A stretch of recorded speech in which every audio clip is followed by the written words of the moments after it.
नमो हरिहंताणं नमो सिद्धाणं नमो आयरीयाणं नमो वज्रायाणं नमो लोळे सब्बसाहुणं सिद्धं शुद्धं परमीयं जिनेन्द्रवर्णेमि चन्द्रमकरलङ्कं गुणरयणविभूषितदयं गुणरयणभूषणोदयं जीवस्य वृक्षम।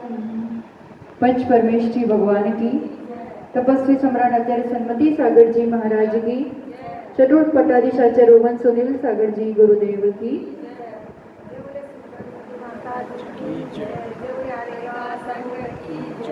एक बार राजा के पास दो व्यक्ति आते हैं।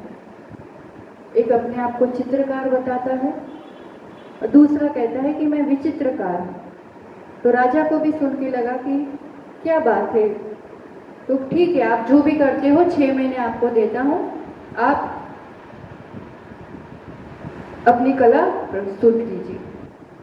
दोनों अपना अपना काम शुरू कर देते हैं। चित्रकार अपने आप में बहुत अनूठे चित्र बनाता था।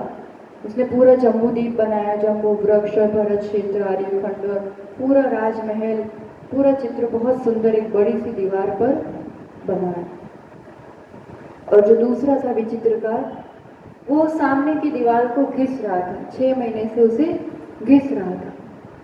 6 महीने पूरे हुए और राजा आए देखने के लिए। वो चित्र देख करके वो मंत्रमुग्ध हो गए कि वाह जबरदस्त, ऐसा लगता था जैसे उस पेड़ से जामुन तोड़ लो, इतना उसको। और जैसे ही वो उसकी तरफ गया, चित्र की तरफ, जो विचित्रकार था उसने बीच का पर्दा हटा दिया। बीच का पर्दा हटाया तो सामने की जो घिसी हुई दीवार थी उस पर पूरा चित्र प्रतिबिंब की तरह पूरा झलकने लगा। और वो तो और ज्यादा सुंदर भी लग रहा था और आकर्षक भी लग रहा था। और ये चित्र तो मिट भी जाए, वो चित्र तो तुम घिसो तो मिटता भी नहीं था। और सबसे बड़ी बात उसमें थी कि उन सभी चित्रों के बीच राजा को अपना बिंब भी उसमें दिखाई दे रहा था। राजा बहुत खुश हो गया और उस विचित्रकार को पुरस्कार भी दिया। चित्र तो बहुत बनाए अपन ने आज तक, एक इंद्रिय पर्याय से लेकर के अभी मनुष्य में भी तरह तरह की पर्याय योनियां, चित्र ही तो बनाते आए हैं। विचित्र यानी चित्र का बिंब। ये जिसका चित्र पूरा दिख रहा है वो अंदर बैठी उस अपना बिंब कैसे दिखेगा? अगर अपन उस कर्म की दीवार को घिसेंगे अच्छे से, वो मिथ्यात्व का पर्दा हटेगा तो इसी सब चित्र के बीच हमें अपना बिंब भी नजर आ जाएगा। इसी लोक में, इसी संसार में सबके बीच रहते हुए एक बार अपने स्वरूप का साक्षात्कार हो गया, उसके बीच अपना दर्शन हो गया, तो वहीं से गुणस्थान की यात्रा, वो चढ़ाई प्रारंभ हो जाए। चित्रकार तो बहुत बने, अब जीवन में विचित्रकार बनना रह गया और करना चाहिए। अनंत काल बीत जाता है मिथ्यात्व गुणस्थान में, पता नहीं रहता है। और चाहो तो अनंत काल और बीत जाए, कोई कहने वाला नहीं, बताने वाला नहीं, रोकने चढ़ाने वाला नहीं। ये तो कोई ऐसा संयोग बना है कि ऐसा ज्ञान अपन प्राप्त कर रहे हैं और ऐसे गुरुवाणी के माध्यम से, जिनवाणी के माध्यम से अरिहंतों के दर्शन कर कर ऐसा एक पल जीवन में आता है कि अंतर मुहूर्त के लिए वो आत्म साक्षात्कार, वो जो प्रथम उपशम सम्यक दर्शन की अनुभूति है, वो अत्यंत निर्मल है, अत्यंत गाढ़ है, अचल, एकदम प्योर। उसमें इतनी सी भी मलिनता नहीं है, क्योंकि अभाव है पूर्ण रूप से मिथ्यात्व का और अनंतानुबंधी का। इसलिए वो एकदम निर्मल है। बस उसका एक ही ड्रॉबैक है कि वह उपलब्धियां तो बहुत है कि अब मोक्ष मार्ग आपका शुरू हो गया, मोक्ष पक्का हो गया, मिथ्यात्व के 3 टुकड़े कर दिए, पर उसका समय निश्चित है, वो अंतर्मुहूर्त ही रहेगा, चाहे तुम कुछ भी कर लो। पर हाँ, उसके बाद अब आपके पास ऑप्शन है। अपन ने देखा ये सब कि अगर संश्लेषता बढ़ी, मिथ्यात्व का प्रभाव रहा, तो मिथ्यात्व उदय में आएगा और आप मिथ्या दृष्टि कहलाओगे, मिथ्यात्व गुणस्थान हो गया। कदाचित सम्यक मिथ्यात्व उदय में आया तो तीसरा गुणस्थान सम्यक मिथ्यात्व रहेगा, पर उसका भी काल अंतर्मूर्ति है। उसके बाद भी आपको ऑप्शन तो चूज करना है। उसमें सम्यक का प्रभाव बढ़ गया तो पहले में चले जाएंगे, और सम्यक प्रकृति का प्रभाव रहा तो कौन सा गुणस्थान बनता है? सम्यक प्रकृति से चौथा गुणस्थान। कल अपन ने देखा था उपशम सम्यक दर्शन से वो पहले से कहाँ पहुंचा? चौथे में। और चौथा रहा प्रथम उपशम सम्यक का काल पूरा हो गया तो भी चौथा गुणस्थान बना रह सकता है। आप नीचे गिरो ये जरूरी नहीं है। तो वो कौन सा वाला सम्यक दर्शन है? क्षोपशम सम्यक दर्शन। एक बार जो होता है वो प्रथमोपशम सम्यक दर्शन। उसके बाद सम्यक प्रकृति के उदय से, जो देशघाती प्रकृति है उसके उदय से चौथा गुणस्थान बनता है। तो इसकी परिभाषा वगैरह अपन को देखना थोड़ा सा बाकी है, तो वो देखते हैं। चौथा गुणस्थान यानी अविरत सम्यक दर्शन। दो शब्दों से ये गुणस्थान का नाम बना है ना? तो अब अविरत बना है मतलब क्या और क्यों, और सम्यक दर्शन बना है मतलब क्या और क्यों? सम्यक दर्शन गुण है, सम्यक दर्शन गुण है तो किस अपेक्षा से? यानी दर्शन मोहनियों को कहीं ना कहीं अपन ने विराम दिया है, उसका प्रभाव नहीं है। सम्यक दर्शन किस अपेक्षा से है? या तो उपशम सम्यक दर्शन होगा या फिर शोपशम सम्यक दर्शन होगा या शायिक सम्यक दर्शन होगा। सम्यक दर्शन कैसे बना? अब तो ये चीज एकदम फिट होनी चाहिए। सम्यक दर्शन की बात आती है यानी किस कर्म की बात करेंगे? दर्शन मोह की। अब सम्यक दर्शन कैसे बन रहा है? दर्शन मोह का उपशम या शोपशम या फिर क्षय, ये कोई भी अवस्था रहेगी तो सम्यक दर्शन बना रहेगा। ठीक है ना? दर्शन मोह का उपशम किया है तो, क्षयोपशम हुआ है तो, या क्षय किया है, ये तीनों अवस्था अभी अपन वापस देखेंगे। पर ये सम्यक दर्शन है, और सम्यक दर्शन तो है पर उसके साथ क्या है? अविरतपना। अब ये तीन प्रकृतियों का उपशम हुआ या क्षयोपशम हुआ या क्षय हुआ, उसमें कौन कौन सी प्रकृतियों का रोल है? मिथ्यात्व, सम्यक मिथ्यात्व, सम्यक और अनंतानुबंधी क्रोध मान माया लोभ। जब उपशम हुआ तो उसका पूरा उपशम हुआ, उसके उदय को नहीं होने दिया। क्षयोपशम हुआ तो किस रूप से आप क्षयोपशम में क्या करेंगे? 6 का उपशम होता है ना। तो सम्यक प्रकृति रूप, अब सम्यक प्रकृति रूप उदय तो मिथ्यात्व का आएगा, और सम्यक मिथ्यात्व ये दोनों सम्यक रूप देशघाती रूप ट्रांसफर होकर के उदय आएंगे। पर अनंतानुबंधी, क्योंकि जो संक्रमण भी होता है ना तो आपस में होता है, जैसे दर्शन मोहनीय की प्रकृतियों का आपस में होगा, चारित्र मोहनीय की प्रकृतियों का आपस में होगा, दर्शन मोहनीय का चारित्र मोहनीय में या चारित्र मोहनीय का दर्शन मोहनीय में, ऐसे कभी भी संक्रमण नहीं होता है। तब अनंतानुबंधी का क्या होगा? तो अनंतानुबंधी उदय में आएगा तो सम्यक दर्शन नहीं रह सकता, तो उसको चेंज तो करना ही पड़ेगा। तो किस रूप से चेंज हो जाती है? अप्रत्याख्यान रूप। अनंतानुबंधी संक्रमण होना है, चेंज होना है, तो किस रूप? जिसका उदय चल रहा है ना उस रूप चेंज होके उदय आएगा। संक्रमण का ये नियम ध्यान रखो, जिसका उदय की तैयारी है, कोई भी कर्म ले लो, इसका उदय होने वाला है, पर यहाँ पर अब इसका उदय नहीं हो सकता है, सम्यक दर्शन बना के रखना है तो उसका उदय नहीं होने दे सकते। तो किस रूप उदय में आएगी वो? जिसका उस समय उदय चल रहा है। तो यहाँ पर चतुर्थ गुणस्थान में, चौथे गुणस्थान में दर्शन मोहनीय का तो ये कार्य कर लिया, 7 कर्म का डन, दर्शन मोहनीय का तो पूरा ही काम कर लिया, चारित्र मोहनीय में अनंतानुबंधी का भी काम कर दिया। तो अब अनंतानुबंधी के बाद कौन से कर्म आते हैं? कषायों में अप्रत्याख्यानावरण। अब अप्रत्याख्यानावरण का यहाँ पर उदय है इस गुणस्थान में। अविरत बना क्यों है? अविरत, विरत यानी व्रत, अविरत यानी बिल्कुल भी व्रत नियम संयम नहीं है, ये विशेषता है इस गुणस्थान की। कि सम्यक दर्शन तो है पर संयम बिल्कुल भी नहीं है। तो संयम क्यों नहीं है? संयम नहीं होने देने वाला कोई कर्म होगा तभी तो नहीं है। तो वो कौन सा कर्म है? अप्रत्याख्यानावरण। तो अप्रत्याख्यान, प्रत्याख्यान यानी नियम, पच्छखान बोलते हैं ना, नियम ले पाना, संयम ले पाना, व्रत ले पाना। अप्रत्याख्यान यानी किंचित भी व्रत नियम संयम नहीं होने देते हैं, ये इस कर्म का कार्य है। अप्रत्याख्यानावरण निरंतर बंद हो रहा है, उदय भी चल ही रहा है। जब तक इसका उदय है तब तक व्रत नियम संयम जीवन में नहीं हो सकते। सम्यक दर्शन है, श्रद्धा पुक्की है, पर अभी इतना कषायों को नहीं जीता है कि व्रत के लिए कदम आगे बढ़े।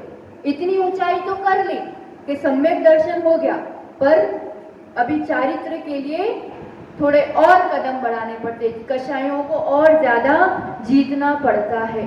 तो यहाँ तक चौथे तक दर्शन मोहनीय का ही रोल है, अभी चारित्र मोहनीय बिल्कुल भी जीता नहीं है। बस ये है कि अनंतानुबंधी का उदय नहीं रहता है। अनंतानुबंधी अप्रत्याख्यानावरण रूप से कन्वर्ट होके, संक्रमित होकर के उदय में आती है। तो अविरतपना क्यों है? लिख लो, अप्रत्याख्यानावरण के उदय के कारण।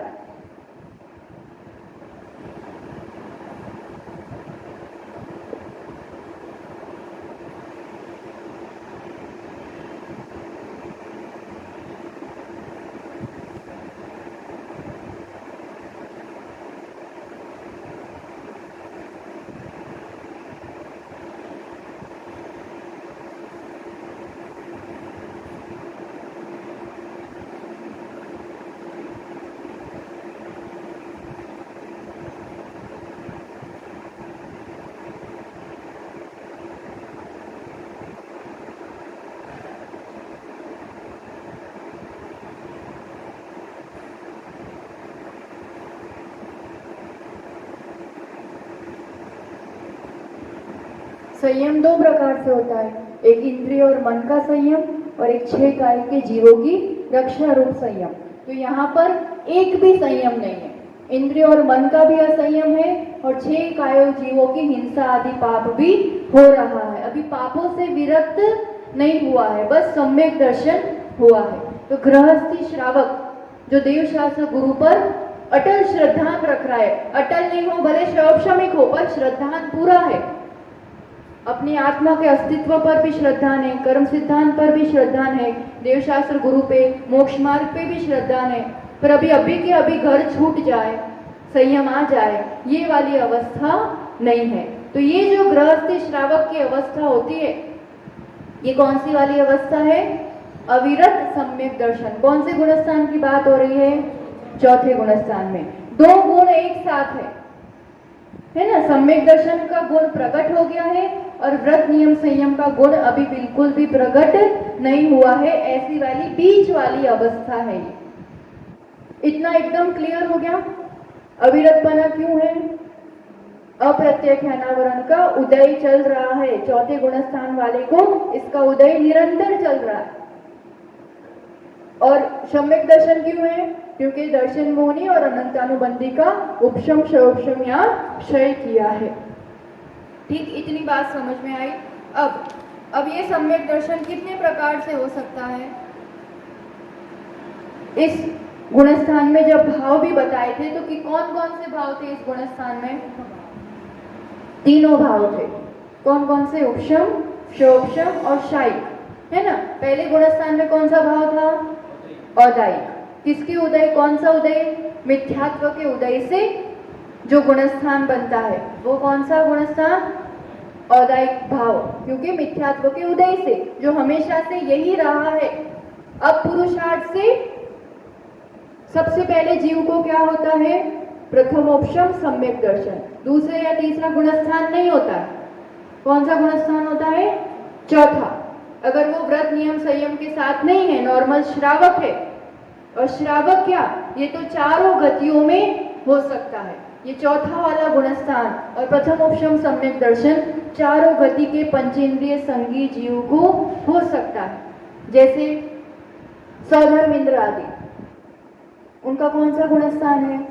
चौथा देव पर्याय में है, निश्चित रूप से चौथा गुणस्थान है शायिक सम्यक दृष्टि जीव है, संयम नहीं है पर सम्यक है।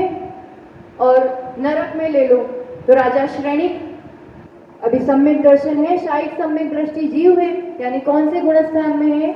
चौथे में। संयम नहीं है, कौन सा गुणस्थान? चौथा। सम्यक दर्शन है, क्षय कर दिया है दर्शन मोहनीय का, अनंतानुबंधी का। नरक में भी ये गुणस्थान है, पशु को भी ये गुणस्थान हो सकता है। जैसे पार्श्वनाथ के जीव को कौन सी पर्याय में सम्यक दर्शन हुआ था? हाथी की पर्याय में। अरविंद मुनिराज ने उपदेश दिया और लगा, ओ मैं ऐसे पूर्व भाव में तो इतना अच्छा मनुष्य था, मरुभूति था, अभी मैं क्या कार्य कर रहा हूं। और उस उपदेश से प्रथमोपशम सम्यक दर्शन हुआ 10 भव पूर्व पहले। तो यही तो अवस्था बनी होगी। तो पहले गुणस्थान से वो जीव कहाँ गया? चौथे गुणस्थान में। संगी पंचेंद्रिय पशु को भी हो सकता है और मनुष्य को तो होता ही है, श्रावकपना आता है जीवन में, है ना। तो ये चारों गतियों में ये चौथा गुणस्थान होता है और जहां भी होता है इसी रूप होता है। सम्यक दर्शन रहता है पर अविरतपना रहता है, संयम का अभाव होता है, असंयम होता है।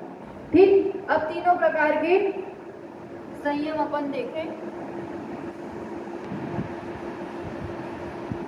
वैसे देख ही लिया है पर तीनों भाव यहाँ पर बनते हैं। पहले में औदायिक भाव देखा, दूसरे में पारिणामिक भाव, क्योंकि पारिणामिक मतलब जो कर्म की अपेक्षा नहीं रखता है। तो ये दर्शन मोहने की अपेक्षा यहाँ पर सासाधन गुणस्थान नहीं बनता है। सासाधन अनंतानुबंधी की उदय से बना था, अनंतानुबंधी दर्शन मोहने की प्रकृति नहीं है, तो दर्शन मोहने की अपेक्षा ये गुणस्थान नहीं बना, तो पारिणामिक भाव कह दिया, क्योंकि 1 से 4 तक अपन को दर्शन मोहने की ही विवक्षा लेनी है। ठीक, तीसरा गुणस्थान सम्यक मिथ्यात्व।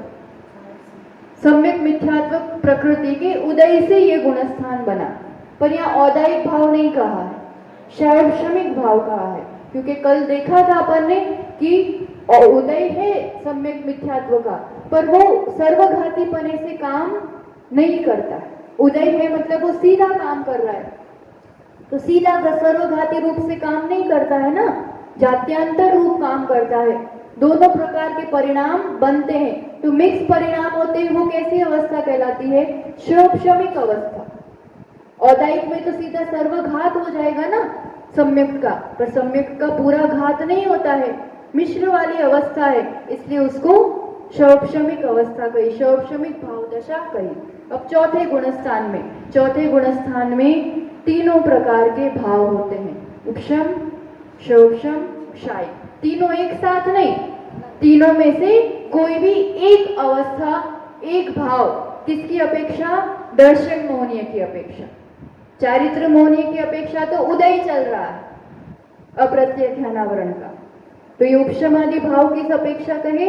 दर्शन मोहने की अपेक्षा। और तीन में से किसी को भी कोई भी एक ही होगा। अपन ये तीनों एक बार देख लेते हैं, क्योंकि आगे फिर 5वें गुणस्थान से तो पूरी चारित्र का ही वर्णन चलेगा।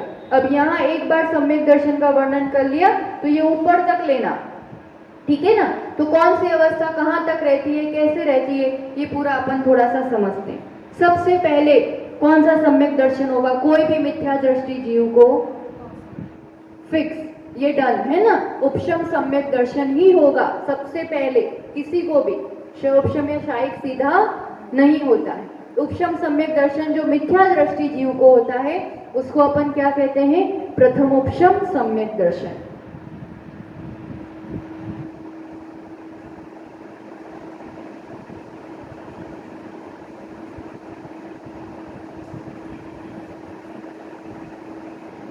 ये दो प्रकार से है, एक है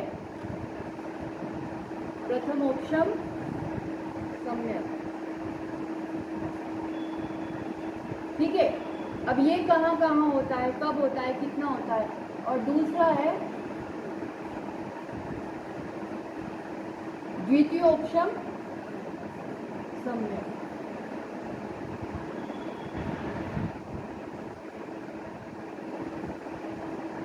एक दो प्रकार से उपशम सम्यक दर्शन है। सम्यक दर्शन है मतलब दर्शन मोहनी की बात है। अब प्रथम उपशम सम्यक, किसका किसका उपशम हुआ इसमें, अब आप लोग बताओ। और मिथ्यात्व, ठीक, ये किसको होता है, मिथ्या दृष्टि। सबसे पहली बात, मिथ्यात्व प्लस अनंतानुबंधी, इनका क्या होगा, उपशम। उपशम मतलब अब तो समझ में आ गया ना, उदय का अभाव किया, परिणामों की विशुद्धि के बल पर उदय का अभाव किया। किसको होगा ये, स्वामी मिथ्या दृष्टि पहले गुणस्थान वाले संगी पंचेंद्रिय भव्य जीव को, है ना, मिथ्या दृष्टि भव्य जीव को होगा और वो भी संगी पंचेंद्रिय, ठीक, किसको होगा ये समझ में आ गया। अब ये प्रथम उपशम सम्यक होने से कौन सा गुणस्थान उपलब्ध होता है ये देखेंगे अपन।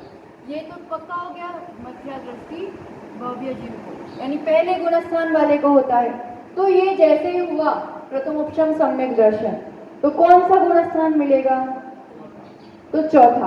पर यहाँ 3 ऑप्शन है, चौथा भी मिल सकता है, पांचवा भी मिल सकता है और सीधा 7वां भी मिल सकता है। किस अपेक्षा से, तो कोई मिथ्या दृष्टि जीव है ना, पर या तो समझो देखा देखी या ऐसी कोई संगति में या कोई ऐसे पूर्व संस्कार वश या अहम की पुष्टि के लिए, कुछ भी समझो। अभी आत्मा अनात्मा का भेद विज्ञान इस रूप से नहीं हुआ है, पर बचपन से ऐसा कुछ देखा है, किया है कि वो व्रतों का पालन करता है, अणुव्रत का पालन करेगा, 2 प्रतिमा का पालन, 16 का ही भोजन करेगा, इस रूप से उसका बाह्य संयम है, एक देश संयम, प्रतिमाधारी जैसा जीवन, उसका बाह्य रूप से व्रत पूरी और अच्छे से पालन करता है, जीवानी की रक्षा करना, जीव उत्तर जीव की हिंसा नहीं करना, इस रूप से। पर अंतरंग से अवस्था कौन सी है, मिथ्यात्व, क्योंकि वो कर्म का उदय चल रहा है, वो एकदम भेद विज्ञान वाला अवस्था नहीं है। कब ऐसी अवस्था वाला कोई जीव होगा जो बाहर से देश संयम का पालन कर रहा है, ऐसी संगति, ऐसे संस्कार किसी भी वश, पर गुणस्थान पहला है। अब उस गुणस्थान में क्या होता है ना, चांसेस बढ़ जाते हैं, क्योंकि वो पापों से विरक्त हो गया है, रात दिन देवशास्त्र गुरु के सानिध्य में रह रहा है, जिनवाणी पढ़ रहा है, निर्मलता बढ़ी, विशुद्धि बढ़ी, और उस जीव को प्रथमोपशम सम्यक दर्शन हुआ, देशना सुनने से वो 5 लब्धि हुई, करण लब्धि हुई और वो घड़ी आई उसके जीवन में। तो ऐसे मिथ्या दृष्टि जीव को सम्यक हुआ, सम्यक दर्शन हुआ और बाहर से व्रत है, तो व्रत, देश व्रत और सम्यक दोनों मिल जाने से सीधा कौन सा गुणस्थान बन जाता है, 5वां गुणस्थान। तो बाहर से देश संयम है और अंदर से वो सम्यक हो गया, तो दोनों एक साथ होने से पहले गुणस्थान वाला सीधा 5वें में भी जा सकता है। अब वो अंतर्मुहूर्त काल के लिए कौन से गुणस्थान में रहेगा, 5वें में रहेगा। ध्यान आया विषय। तो एक ही ऑप्शन नहीं है, कोई अविरत सम्यक दृष्टि मतलब व्रत नियम संयम बिल्कुल नहीं है, ऐसा कोई श्रावक को प्रथमोपशम सम्यक होता है तो पहले से चौथे में जाएगा। कोई देश विरत है, बाहर से संयम है पर मिथ्या दृष्टि है, उसको प्रथमोपशम सम्यक होता है तो वो सीधा 5वें में जाएगा, चौथे से 5वें में नहीं, पहले से सीधा 5वें में। और कोई बाहर से मुनिराज है, दिगंबर अवस्था है, मूल गुणों का अच्छे से पालन कर रहा है, ऐसे भी होता है ना। व्रत बाहर से ले लिए तो जरूरी नहीं है कि मेरा 7वां ही गुणस्थान है, 6ठा ही है, मिथ्यात्व पड़ा हो, सत्ता में उदय में आ रहा हो, तो गुणस्थान की अपेक्षा क्या कहलाएगा, मिथ्यात्व। बाहर से मूल गुण है, नग्न दिगंबर अवस्था है, व्रतों का पालन कर रहे हैं, महाव्रतों का, ऐसे मुनिराज को द्रव्यलिंगी, भावलिंगी, ये सब शब्द सुनते हैं ना अपन, तो ऐसे द्रव्यलिंगी मुनिराज को, द्रव्य से तो वो लिंग ओढ़ा है, वो भेष धारण किया है, पर भाव दशा से अभी वो अवस्था प्राप्त नहीं की है, तो ऐसे द्रव्यलिंगी मुनिराज को मिथ्यात्व गुणस्थान से कदाचित प्रथमोपशम सम्यक दर्शन हो, तो मूल गुणों का जो सही से पालन कर रहा है, ऐसा जिसका चारित्र सही है, ऐसा मुनिराज सीधे कौन से गुणस्थान में जाएंगे, 7वें में, 6ठे में नहीं, कौन से में, सातवें में कभी भी मुनि दीक्षा आदि भी होती है, चढ़ाई होती है ना, तो चढ़ते समय सीधा सातवां गुणस्थान आता है हमेशा। छठा गुणस्थान चढ़ते समय कभी भी नहीं आता है। छठा गुणस्थान आगे देखेंगे अपन, नीचे गिरते समय ही आता है। तो यहाँ ऑप्शन 3 हो गए, या तो चौथे गुणस्थान में जाएगा और फिफ्थ में सीधा और सेवंथ में, तीनों में वो जीव हो सकता है। और कहीं भी होगा, कितने टाइम के लिए होगा ये सम्यक दर्शन? अंतर्मोढ़ के लिए। ठीक है, अब सातवें में उस अवस्था में रहा जिसमें भी, और ये सम्यक दर्शन अत्यंत निर्मल है, तो समय कितना? काल अंतर्मोढ़। ये विषय समझ में आया? गुणस्थान प्रथम उपशम सम्यक दर्शन में 3 गुणस्थान हो सकते हैं, चौथा, पांचवा या सातवां। प्राय करके चौथा ही होता है, पर ये दो भी मुमकिन है। फिर समय हो गया, हाँ, पहली बार में ही सीधा पांचवा बनेगा, सातवां बनेगा, पहली बार। ठीक है, अब प्रथम उपशम सम्यक ये हो गया। ठीक, अब कितनी बार हो सकता है ये किसी जीव को? होगा किसको? मिथ्या दृष्टि को। ठीक है, अब आप लोग बताओ, जैसे प्रथम उपशम सम्यक दर्शन हो गया और वो जीव के उसका काल भी फिनिश हो गया, अब मिथ्यात्व का उदय आ गया, अब वो मिथ्या दृष्टि हो गया। अब अगर उसको अब सम्यक दर्शन होगा, है ना, वो मिथ्यात्व में पहुंच गया है, अब उसको सम्यक दर्शन होगा, तो कौन सा वाला सम्यक दर्शन होगा? अब वापस सम्यक दर्शन तो होगा ही, तो ही वो पार होना है, थोड़े भवों में तो उसको पार होना है, द्वितीय उपशम होगा। कौन सा वाला होगा? अब ये समझो बात को पहले, क्योंकि प्रथम उपशम सम्यक दर्शन में हमने 3 टुकड़े कर दिए हैं मिथ्यात्व के। ठीक है ना, ये प्रथम उपशम सम्यक दर्शन कब होता है? जब सत्ता में सिर्फ मिथ्यात्व है। सिर्फ मिथ्यात्व है तो मिथ्यात्व और अनंतानुबंधी का उपशम करता है और मिथ्यात्व के 3 टुकड़े कर देता है। काम हो गया अब इसका, अब इसको बार बार होने की जरूरत नहीं है, क्योंकि अब 3 टुकड़े हो गए ना, तो अब थोड़ा सा भी पुरुषार्थ करेगा जीव तो सीधा षोडशम सम्यक दर्शन हो जाएगा। अब उपशम वाली अवस्था क्यों? अब जरूरी ही नहीं है। अब वो दबाएगा तो भी वापस थोड़ी देर के लिए होगा, और उसमें काम क्या होगा? क्योंकि 3 टुकड़े तो हो ही गए हैं, तो अब 3 टुकड़े हो गए हैं, तो अब वो जो पुरुषार्थ करता है उससे मिथ्यात्व और सम्यक मिथ्यात्व और अनंतानुबंधी इनका क्षय उपशम करता है और सम्यक प्रकृति का उदय रहता है। पहले तो सम्यक प्रकृति थी नहीं, सिर्फ मिथ्यात्व था, तो उसको एक बार दबाना जरूरी था। अब एक बार उसको आत्मानुभव हो भी गया है, एक बार का प्रयास हो गया है, तब वो जल्दी से, अब वो मिथ्या दृष्टि जीव सम्यक दर्शन होगा तो सीधा कौन सा होगा? क्षयोपशम सम्यक दर्शन। अब प्रथमोपशम सम्यक की जरूरत नहीं है, कब तक? जब तक तीनों कर्म, दर्शन मोहनीय के तीनों कर्म की सत्ता पड़ी हुई है, जब तक तीनों कर्म की सत्ता है तो सीधा सम्यक उदय में लाएगा ना, देशघाती उदय में आएगा और उसका क्षयोपशम सम्यक दर्शन आसानी से हो जाएगा और वो चौथे गुणस्थान में हो जाएगा। क्योंकि बार बार ये पांचों लब्धि, करण लब्धि, ये बार बार होना इतना आसान नहीं है और जरूरत भी नहीं है। इतना समझ में आया? सबसे पहले प्रथमोपशम सम्यक जरूरी है किसी भी जीव के लिए। एक बार मोक्ष मार्ग का मंगलाचरण हो गया, मिथ्यात्व के 3 टुकड़े हो गए, अब कदाचित वो मिथ्यात्व में गया भी, या तो डायरेक्ट क्षयोपशम हो जाएगा, प्रथम उपशम सम्यक का काल फिनिश हुआ, डायरेक्ट सम्यक प्रकृति उदय में आई तो सीधा क्षयोपशम सम्यक दर्शन, है ना। और कदाचित मिथ्यात्व में गया तो भी अब सीधा कौन सा सम्यक दर्शन होगा? क्षयोपशमिक। क्रम फिक्स है ये, प्रथमोपशम सम्यक होगा, उसके बाद जितनी भी बार होगा क्षयोपशम सम्यक दर्शन होगा, क्योंकि उसके पास सम्यक प्रकृति है तो सीधा काम करेगा ना। ध्यान आया विषय? तो अब ये तीनों कर्म सत्ता में, सम्यक मिथ्यात्व और मिथ्यात्व तीनों सत्ता में है, और सम्यक दर्शन हुआ तो क्षयोपशम हुआ और वो वापस गिर के मिथ्यात्व में चला गया।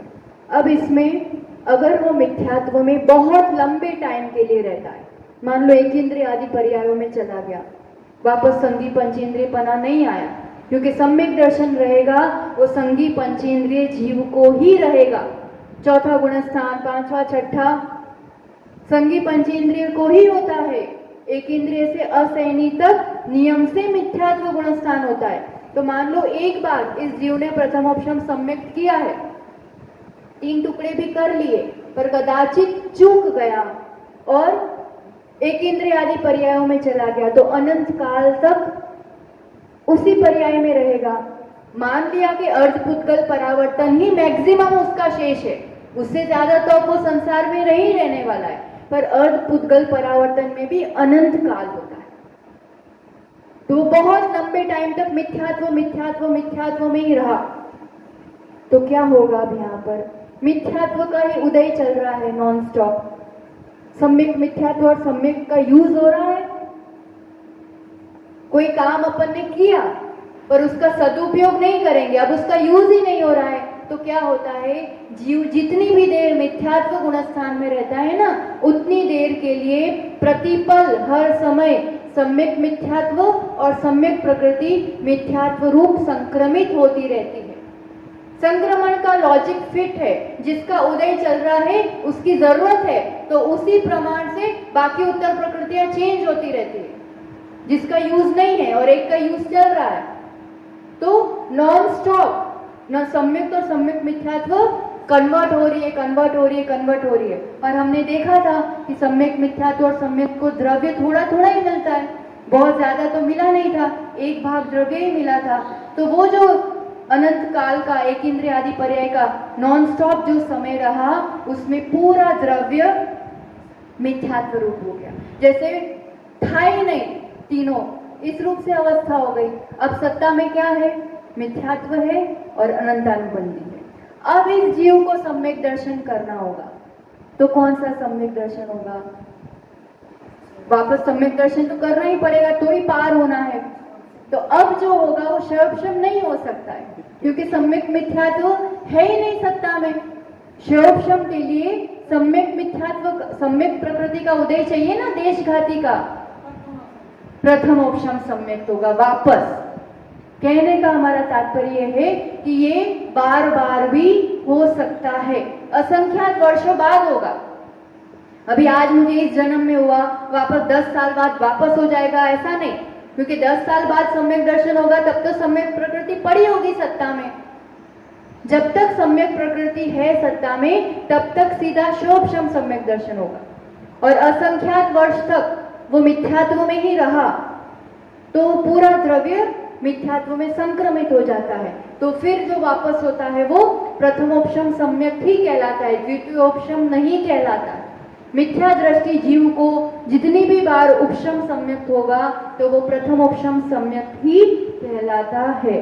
और ये एक जीव को अपने जीवन काल में मोक्ष होने तक असंख्यात बार प्रथमोपशम हो सकता है। मतलब एक बार हो गया और काम हो ही गया, इतना इजी नहीं है। कदाचित रस पर्याय छूट गई, संगी पंचेंद्रियपना छूट गया, तो वापस वापस वापस वापस ऐसे बहुत बार हो सकता है, असंख्यात बार, क्योंकि अनंत काल में तो बहुत सारे असंख्यात आएंगे ना, इसलिए असंख्यात बार ये हो सकता है। ये एक सिद्धांत है जो जानने के लिए कि प्रथम उपशम सम्यक एक ही बार होता है क्या, तो नहीं, और दूसरी बार होगा तो वो द्वितीयोपशम कहलाएगा, नहीं, मिथ्या दृष्टि को होगा वो प्रथमोपशम ही कहलाएगा। और प्रथमोपशम कब होता है? जब सत्ता में सिर्फ मिथ्यात्व, सत्ता में सिर्फ मिथ्यात्व है, तो उसको दबा के उपशम होगा और वापस उसके 3 टुकड़े होंगे, और तीनों टुकड़े सत्ता में हैं तो शोभशम सम्यक दर्शन होगा। इतना क्लियर हो गया? अब द्वितीयोपशम सम्यक दर्शन, ये कौन सा वाला सम्यक दर्शन है? तो ये होता है उपशम, मतलब दबाना, ये तो फिक्स है। किसका उपशम कर रहे हैं? मिथ्यात्व, सम्यक और अनंतानुबंधी 4, ठीक है ना? तो इन्हीं सातों का उपशम हो रहा है। इसमें भी कार्य वही है, 7 प्रकृतियों का उपशम, पर ये 7वें गुणस्थान वाले जीव को होता है। वो क्योंकि उपशम श्रेणी चढ़ने के पहले जो उपशम किया जाता है, वो अपन 7वां गुणस्थान देखेंगे तब डिटेल में देख लेंगे। अभी कंफ्यूज हो जाएंगे, पर इतना क्लियर कर लो कि पहली बार होता है वो प्रथम उपशम और दूसरी बार होता है द्वितीय उपशम, ऐसा नहीं। मिथ्या दृष्टि जीव को जितनी भी बार उपशम होगा प्रथम उपशम, और द्वितीय उपशम होता है 7वें गुणस्थान वाले को उपशम श्रेणी चढ़ने के पहले। काम उपशम का ही है, पर 8वें 9वें 10वें गुणस्थान 11वें गुणस्थान में जाने के लिए ये कार्य होता है 7वें गुणस्थान वाले को, और ये होता है शौपशमिक सम्यक दृष्टि जीव को। शौपशम था, उसको दबा दिया और श्रेणी चढ़ गया, तो ये मिथ्या दृष्टि जीव को होगा, और ये शौपशमिक सम्यक दृष्टि 7वें गुणस्थान वाले को द्वितीय उपशम होगा। ठीक, उपशम सम्यक दर्शन डन। और ये काम तो वही है, 7 प्रकृतियों का उपशम लिख लो, काम वही है, 7 प्रकृतियों का उपशम होगा। किसको? 7वें गुणस्थान वाले को, शौपशमिक मुनि को, शौपशमिक सम्यक दृष्टि को। ठीक, उपशम श्रेणी चढ़ने के पहले। इसका काल कितना है? उपशम है तो काल तो अंतर्मूर्ति रहेगा, कोई भी उपशम का काल अंतर्मूर्ति रहता है। और ये कितनी बार हो सकता है अगर किसी को होगा तो?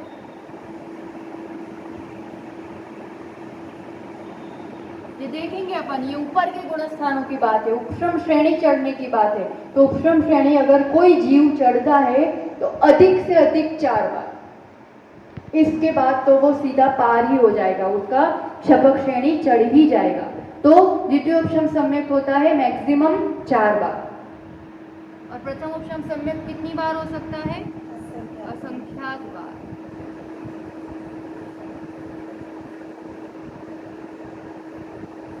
पर कब होगा ये ध्यान है ना, तुरंत का तुरंत नहीं, बहुत काल तक ऐसी पर्याय में रहा कि मिथ्यात्व ही द्रव्य रहा, बाकी के दो खत्म हो गए, तब प्रथम उपशम करेगा। बाकी तो वो सीधा कौन सा करेगा? शौपशम सम्यक दर्शन। पहली बार ये जरूरी है। अब पहली बार एक बार कर लिया और वो अभी संगी पंचेंद्रिय अवस्था में है, कदाचित मिथ्यात्व में चला गया तो भी, और मिथ्यात्व में नहीं गया, प्रथमोपशम सम्यक का काल फिनिश हो गया तो भी कौन सा सम्यक दर्शन बनेगा? शौपशम सम्यक दर्शन। क्या कहा अभी हमने? प्रथमोपशम का काल फिनिश हो गया, फिर वो जीव मिथ्यात्व में गया तो भी, या फिर सीधा सम्यक दर्शन उसका बना रहा, नहीं गिरा तो भी, कोई भी अवस्था में अब कौन सा सम्यक दर्शन रहेगा? शौपशम सम्यक दर्शन। मिथ्यात्व से वापस होगा तो भी शौपशम सम्यक दर्शन होगा, और प्रथम उपशम के बाद डायरेक्ट हो गया है ना, गिरा नहीं वो नीचे। प्रथम उपशम का समय पूरा हुआ, 3 टुकड़े हो गए थे सत्ता में, तो सीधा ही सम्यक प्रकृति का उदय हो गया, और मिथ्यात्व उनको दबा दिया, तो डायरेक्ट भी शौपशम सम्यक दर्शन होगा, और नीचे गिरकर भी होगा तो शौपशम सम्यक दर्शन होगा। अब क्रम में, ठीक, शौपशम तो कल पूरा देख ही लिया था।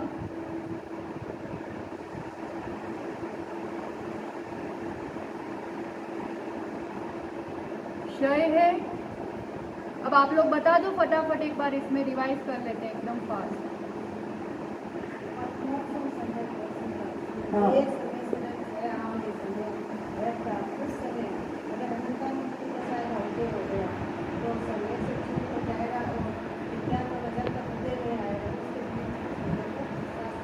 साधन है वो, तो साधन है, उसका शौपशम से कुछ लेना देना नहीं।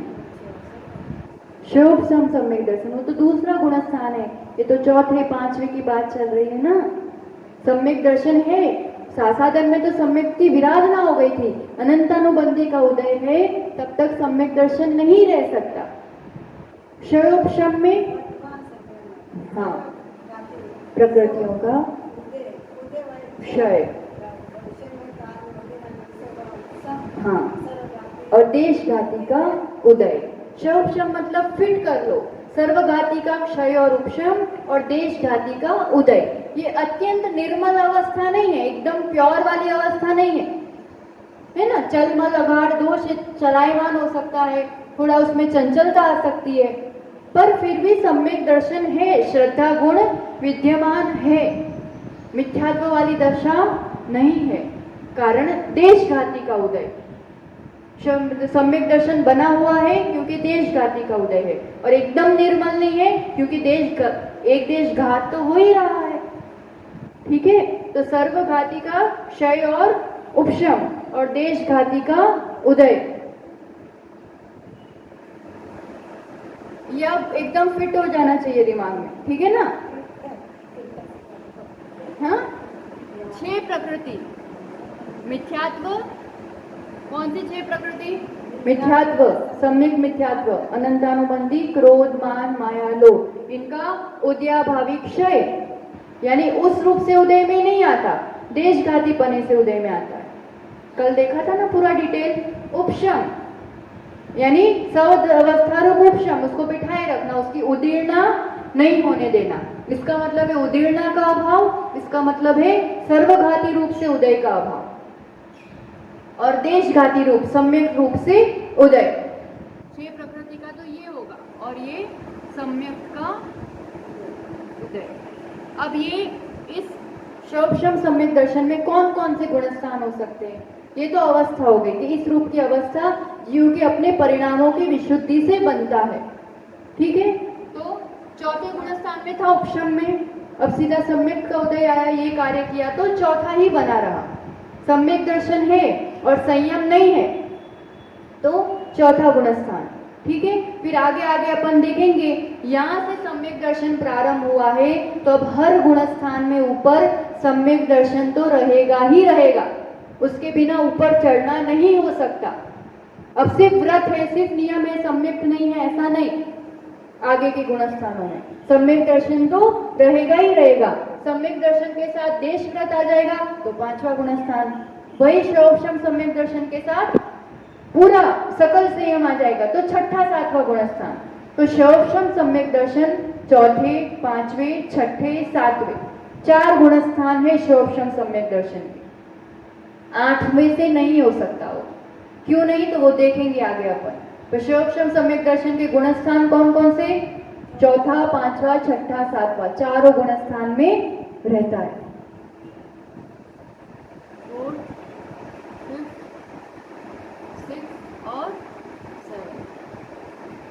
और नित्य, ये ऐसा नहीं है कि अंतर्मूत्र के लिए रहा, ये पूरा आयु तक भी रह सकता है, और जब तक मोक्ष प्राप्त नहीं करो तब तक कंटिन्यूअस भी ये रह सकता है।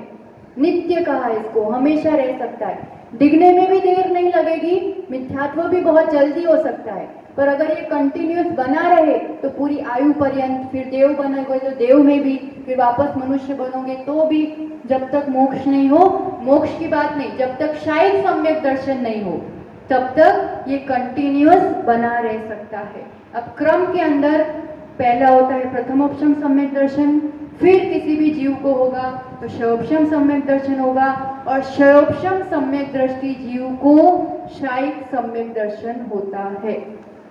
किसको होता है शायिक सम्यक दर्शन? शयोपशमी को। मिथ्या दृष्टि को सीधा शायिक सम्यक दर्शन नहीं हो सकता। तो जब तक शायिक सम्यक दर्शन नहीं हो तब तक कंटिन्यूअस शयोपशम सम्यक दर्शन की अवस्था बनी रह सकती है, और इसी अवस्था में क्षय होता है। शायिक सम्यक दर्शन यानी 7 प्रकृतियों का टोटल क्षय, खत्म, सत्ता में से फिनिश, है ना? तो शायिक सम्यक दर्शन देख ले थोड़ा सा, क्योंकि फिर 5 मिनट हो जाएगी एक्स्ट्रा, और ऐसे तो विषय फिर पूरा ही नहीं होता है कि गुणस्थान कैसे आगे बढ़ेंगे अपन, है ना? तीनों वेद, उपशम सम्यक दर्शन, उपशम से होता है शयोपशम, और शयोपशम सम्यक दृष्टि जीव, मतलब इतना फिट है ना कि मिथ्यात्व और अनंत अनुबंधी इंद्रियों का उपशम हो रहा है, उस रूप से उदय नहीं हो रहा है। उदय किसका हो रहा है? सम्यक का। अब उस टाइम में ऐसा शयोपशम सम्यक दृष्टि कर्म भूमि का मनुष्य, है ना? कौन? स्वामी शयोपशम सम्यक दृष्टि मनुष्य, वो भी कर्म भूमि का। फिर वो किसी भी गुणस्थान में हो, 4थे, 5वें, 6ठे, 7वें, एनी, कोई भी गुणस्थान, है ना?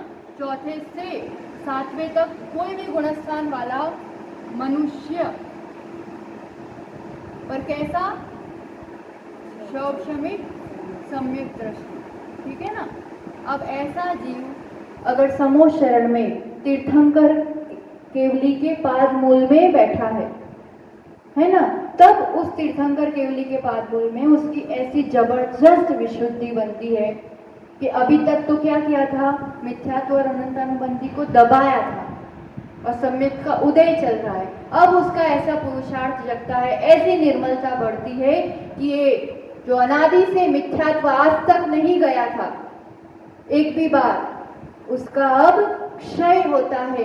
तो श्रेयोक्षम वाली विशुद्धि तो है, उसमें और निर्मलता बढ़ती है और तीर्थंकर केवली का पादमूल होना अनिवार्य है।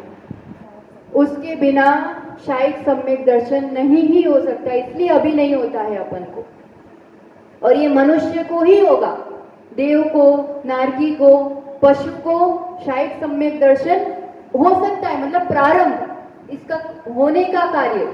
शायद सम्यक दर्शन के बाद वो देव बना है और वो शायद बना, शायद सम्यक दृष्टि जीव तो रहेगा वो, पर ये कार्य जो होता है ना वो मनुष्य पर्याय, क्योंकि कर्मों का क्षय का कार्य मनुष्य ही कर सकता है, बाकी कोई पर्याय में नहीं हो सकता। तो चौथे से सातवां गुणस्थान वाला मनुष्य हो, शौक्षमिक सम्यक दृष्टि हो, तीर्थंकर केवली के पाद मूल में हो,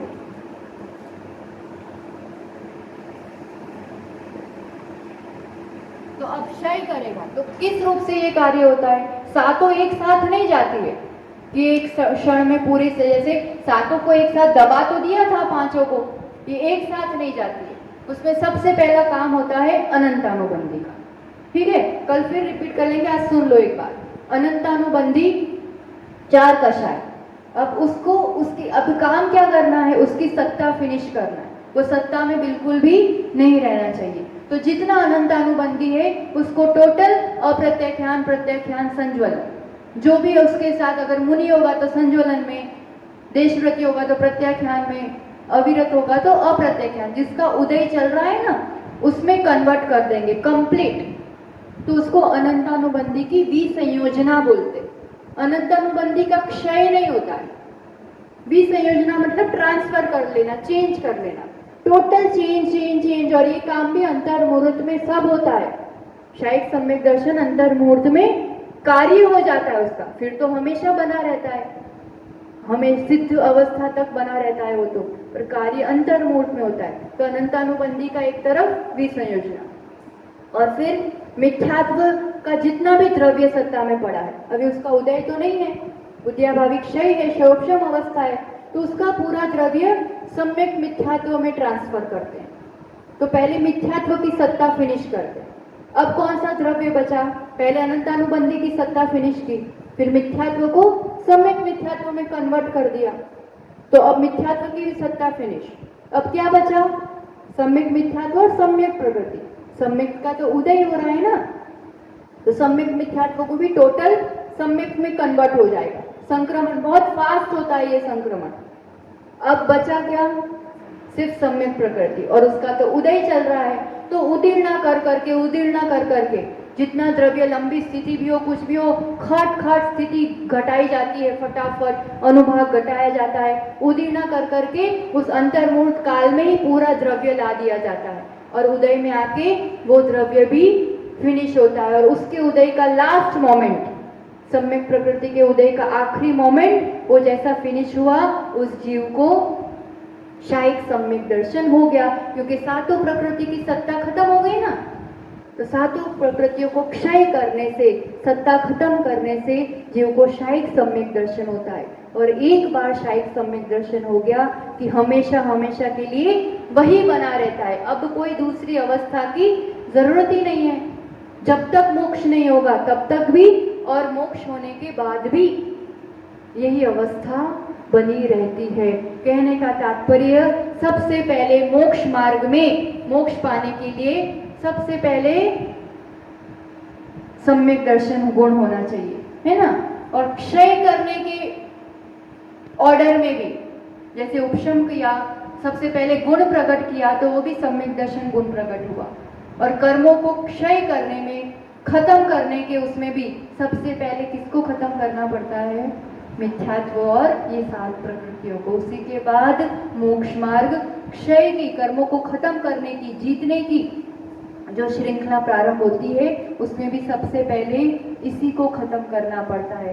तब तक बाकी कर्मों को आप क्षय नहीं कर सकते जब तक इन कर्मों का क्षय नहीं किया है ना। तो अभी शिवोपशम सम्यक दर्शन वाली अवस्था तो अपन सभी की है, तो उसको जितना हो सके बनाए रखे विशुद्धि अपनी, उतनी उपलब्धि होगी। तो आज के लिए इतना ही। कल चौथे गुणस्थान की लगभग सभी बातें अपनी हो गई। तीनों भाव इस रूप से हो सकता है, जो भी सम्यक दृष्टि जैसा वाला होगा वो वाला भाव उसका उस रूप से होगा, पर संयम बिल्कुल भी नहीं होगा। गाथाएं भी कल देख लेंगे और आगे के गुणस्थान अपन देखते जाएंगे। तो सम्यक की निर्मलता सबकी बनी रहे, श्रद्धान पक्का बना रहे। श्रद्धान पक्का होगा तभी आगे व्रत नियम संयम के लिए भी कदम अपने आप बढ़ेंगे। इसी भावना के साथ जिनवाणी के ज्ञान से सूझे लोकालोक, सो वाणी मस्तक नमो सदा देत मुदो। हे जिनवाणी भारती तो है जपो दिन रैन, जो तेरा शरणा गहे सो पावे सुख चैन। 9 बार नमोकार करते रहना है ना। उपशम क्षोपशम शायक, नींद में भी कोई पूछे ना क्षोपशम सम्यक दर्शन की परिभाषा तो निकलनी चाहिए वो, ठीक है ना। और शायक वाला अभी तो देखा है, बाद में अभी 7वें गुणस्थान में भी वापस देखेंगे, तो विकल्प नहीं करना। ठीक, द्वादशांग जिनवाणी माता की, आचार्य सुनील सागर जी गुरुदेव की।